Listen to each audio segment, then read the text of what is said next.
प्रदेश की लाखों लाडली बहनों की निगाहें हर महीने मिलने वाली लाडली बहना योजना पर टिकी हुई हैं। योजना के तहत हर महीने की 10 तारीख को पात्र लाडली बहनों के खाते में 1250 रुपए ट्रांसफर किए जाते हैं। हालांकि कई बार विशेष त्योहारों या आयोजन के चलते इसकी तारीखों में बदलाव देखने को मिलता है। अप्रैल में 23वीं किस्त 10 की जगह 16 तारीख को भेजी गई थी। इस बार लाडली बहना योजना की 24वीं किस्त 15 मई को जारी की जाएगी। बता दें कि सीधी में 15 मई को राज्य स्तरीय लाडली बहना योजना का सम्मेलन बुलाया गया है, जिसमें सीएम मोहन सीधी जिले को करोड़ों रुपए की सौगात देंगे।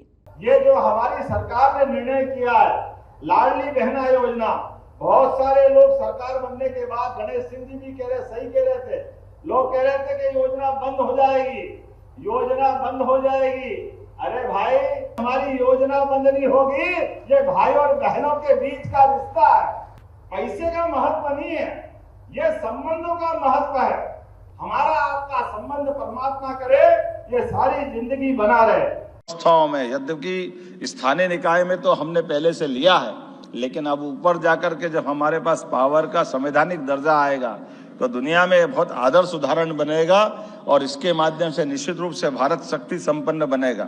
जब हम अपने विकास की इस धारा को देखते हैं तो अपने प्रदेश की तरफ भी देखते हैं कि 33% आरक्षण आपको अपना मिलेगा, लेकिन हमारी सरकार ने आपको 33 से और आगे बढ़ा करके 35% आरक्षण अपने सभी प्रकार की नौकरियों में सभी व्यवस्थाओं के माध्यम से आपके लिए देने का प्रयास किया है। यह आपके उस अधिकार की रक्षा करने के समान है जिसकी आप हकदार हैं।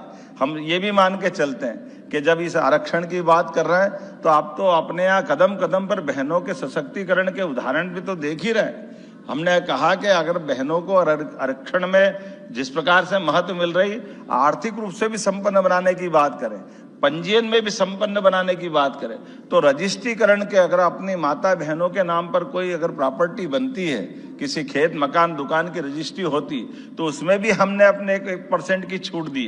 तो आज की स्थिति में लगभग हमारी बड़ी लंबी लाइन बन गई है जो बहनों के नाम पर रजिस्ट्रियां हो रही है। सौभाग्य की बात है, बहनों के लिए यह विशेष योगदान हमारे द्वारा दिया जा रहा है। मुझे इस बात की भी प्रसन्नता है कि जब हम इस अभियान को चला रहे हैं तो अभी औद्योगिकरण के बलबूते पर हमारी GIS हो, जिसमें ग्लोबल इन्वेस्टर समिट हो या रीजनल इंडस्ट्री कॉन्क्लेव हो, सभी प्रकार के औद्योगिकरण के अंदर हमने भी इस बात को प्राधान्यता दी है कि अगर हमारी बहनें उद्योग लगाती है तो उनको विशेष सुविधा दे रहे हैं जो बहनों के बजाय तुलना में भाइयों को नहीं है। लेकिन बहनों को सशक्त बनाने की दिशा में अगर उद्योगपति बने तो बनना चाहिए कि नहीं बनना चाहिए? बहनें, हमारी बहनें कोई किसी से कम थोड़ी है। तो महिला उद्यमिता को बढ़ावा देने के लिए हमारी सरकार के विविध प्रकार के हेवी इंडस्ट्री, MSME, लघु कुटीर उद्योग जिस भी क्षेत्र में जाना चाहे समान रूप से उनको आगे बढ़ने का मौका दे रहे हैं। इसलिए न केवल औद्योगिकरण, बाकी और भी सभी प्रकार की व्यवस्थाओं के माध्यम से बहनों की जिंदगी बेहतर हो, इस नाते से हम काम कर रहे हैं।